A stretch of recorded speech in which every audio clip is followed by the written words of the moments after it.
Alegria estar iniciando esse direto aqui com vocês nesse dia tão especial e que alegria poder estar mais uma vez contribuindo aqui com a vossa jornada como terapeuta, como profissional interessado em ajudar pacientes ansiosos e depressivos, em pessoas que estão passando por um processo, né, e que queiram aprender o melhor caminho para se tratar também da ansiedade e depressão. Então é sempre muito importante estar começando aqui falando com vocês e trazendo toda a minha alegria aqui nesse direto, em mais um direto no dia de hoje, assim, bastante importante estar começando aqui nesse quadro.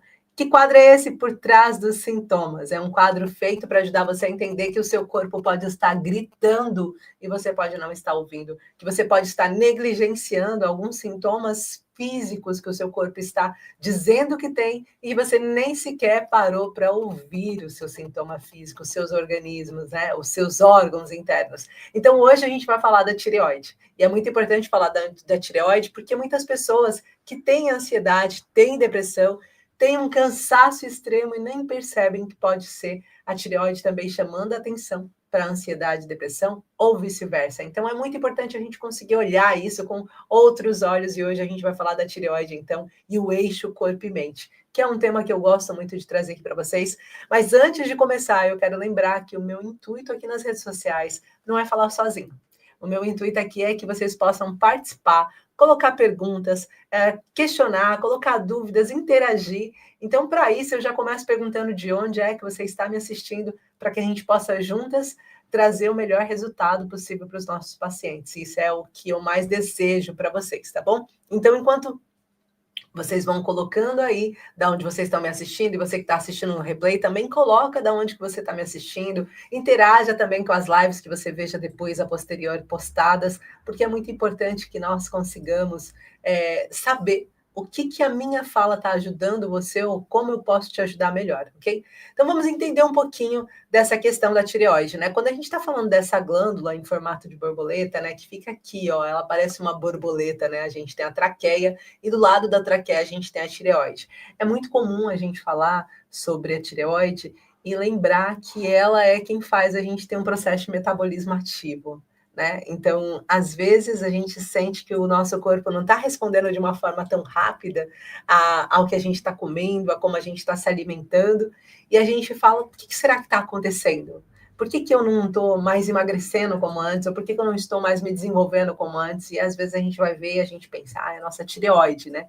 Mas o que ela emocionalmente carrega para a tireoide, o que ela carrega? Além do T3 e T4. Para quem conhece um pouquinho da tireoide, T3 e T4 é um tema comum. Mas para vocês, terapeutas que me seguem aqui muito por conta da ansiedade e depressão, eu preciso trazer para vocês. O T3, né, por exemplo, é a triodotironina. Então, só para vocês lembrar, a tireoide, triodotironina. Então, o T3 é esse hormônio que regula algumas funções que a gente vai falar daqui a pouco, e o T4 é a tiroxina. Os dois juntos fazem com que o nosso metabolismo possa ser desenvolvido. Então, existe o hipotiroidismo, por exemplo, que é quando a gente está com uma baixa do nosso metabolismo, ou seja, a gente desacelera esse metabolismo e a gente começa a ficar mais devagar.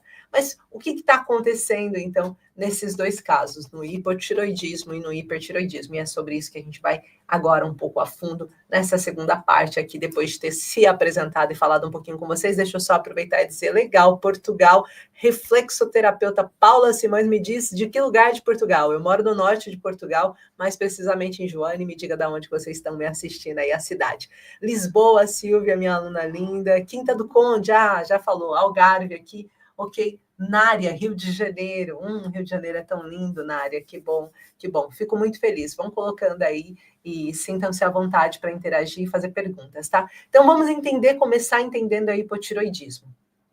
O que é isso do hipotiroidismo? Quais são os sintomas físicos que o meu corpo dá e qual a relação disso com ansiedade e depressão? Porque esse é o meu intuito maior, é trazer aqui a relação. Lembrando que ainda nessa live eu vou falar para vocês coisas que vocês, como terapeutas, podem fazer para melhorar a tireoide do paciente, para fazer com que esse paciente tenha uma melhora no seu quadro ansioso e depressivo. Não só se libertando da ansiedade e depressão, como também me libertando dos sintomas físicos associados, que é uma coisa muito importante. Então, no hipotireoidismo, né, nós temos, então, essa redução dos nossos hormônios. E por isso é muito comum eu sofrer de fadiga mental, um cansaço extremo, porque o Metabolismo não é aquilo que faz a gente queimar caloria mais rápido, ter mais energia? Se eu estou em hipotiroidismo, significa que eu estou mais lenta. E isso vai fazer com que o meu corpo tenha que fazer um esforço maior para conseguir consumir os nutrientes constituintes do meu corpo, para fazer com que o meu corpo se sinta mais apto para várias coisas. E por isso a fadiga mental acaba vindo por acréscimo, que ele tem que fazer um trabalho muito grande para conseguir fazer aquilo que ele fazia antes. É interessante, eu vou trazer aqui uma parte para vocês, eu gosto muito de trazer a partes, porque a idade está passando e passa para todo mundo. E antigamente, né, eu fui, durante cerca de 10 anos, eu corria, né, treinava em corrida de competição, depois terminei fazendo marcha atlética, mas continuava em competição. Então, meu metabolismo era extremamente acelerado. Eu podia comer o que eu quisesse, que eu ficava sempre magra, perfeita, assim, não estava tranquila, não me preocupava sequer com isso. Apesar da minha alimentação sempre ter sido muito cuidada, porque eu tenho sim uma preocupação com o meu bem-estar e saúde emocional e física, e cuido da minha alimentação o melhor possível, mas naquela altura, me preocupando ou não, as coisas aconteciam de uma forma bem natural. Mas ultimamente, né, com 42 anos, a saúde mental está bem, mas o nosso corpo vai dando sinais de cansaço também.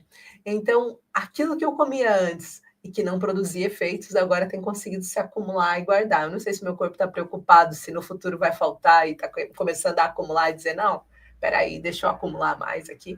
Mas o fato é que, de fato, o meu metabolismo baixou. Então, eu tenho que produzir um esforço maior para conseguir consumir as mesmas calorias que o meu corpo está adquirindo, o que antes não era necessário. Então, quando nós falamos do hipotiroidismo, eu trouxe essa parte para vocês entenderem. Quando nós falamos de hipotiroidismo, é sobre isso. E me diz aqui nos comentários, isso também acontece com vocês? Está num processo de desaceleração? Vocês sentem que eu como, mas o meu corpo não está absorvendo? Né? Então, às vezes, acontece isso através do hipotiroidismo. E o hipotiroidismo, ele vai ser mais comum encontrar em pacientes depressivos, né? Com humor deprimido. Por quê? Porque o meu corpo, ele tem dificuldades também na questão hormonal. E se a gente for pensar, a tireoide é uma das grandes responsáveis, a tireoide e as suprarrenais, de produzir muitos dos hormônios, de transformar esses hormônios, os neurotransmissores que o meu cérebro precisa. Então, o meu humor passa a ser mais dístimico. Então, normalmente, um paciente com hipotireoidismo, ele vai ter uma tendência maior a ser um paciente depressivo, tá? E isso vai trazer apatia.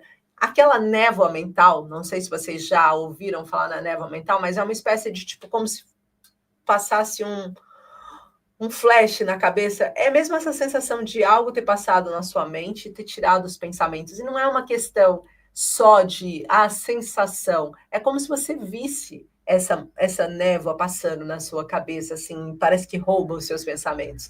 E é engraçado que quando você começa a trabalhar atendendo pacientes ansiosos e depressivos, você vê muito relato disso, e principalmente em pacientes que têm o hipotireoidismo, ou seja, o metabolismo mais lento. Essa perda de memória recente, também conhecida, né, como a epífise, também é um dos pontos afetados, ela também faz parte da hipotireoide. Então, fazendo com que eu possa me sentir com uma ansiedade, no caso da ansiedade do hipotireoidismo, uma ansiedade mais leve. Mas o que o meu corpo está querendo dizer no processo em que eu desacelero o metabolismo? Muitas vezes é a sensação de eu já estou cansada demais. Eu já não consigo mais passar essa situação. Sempre que o meu corpo desacelera, ele vai estar mostrando que ele precisa desacelerar por um motivo. Eu tenho algo que eu não estou me sentindo capaz de resolver na mesma velocidade. Vamos pensar numa coisa? Se eu tenho uma função para fazer e que eu sei que essa função eu preciso de maior capacitação, eu vou levar mais tempo, certo? Eu preciso de mais capacitação para fazer ela. Se é uma função que eu já faço com olhos fechados, eu vou levar menos tempo. Logo, eu sou mais rápida naquilo. Então, o meu corpo emocionalmente está sempre dizendo para mim que tudo que eu preciso desacelerar é sinal que eu preciso entender melhor ou me sentir mais preparada, mais apta para. Aqui tem um breve importante. Se nós estamos falando de hipotireoidismo e estamos a falar da ligação do hipotireoidismo, da tireoide em si, da glândula tiroidiana, né, com a questão emocional, a tireoide está aqui na nossa região da garganta, que para quem é terapeuta aqui já me fala, ou quem é reikiana aqui vai entender bem o que eu vou falar, tá?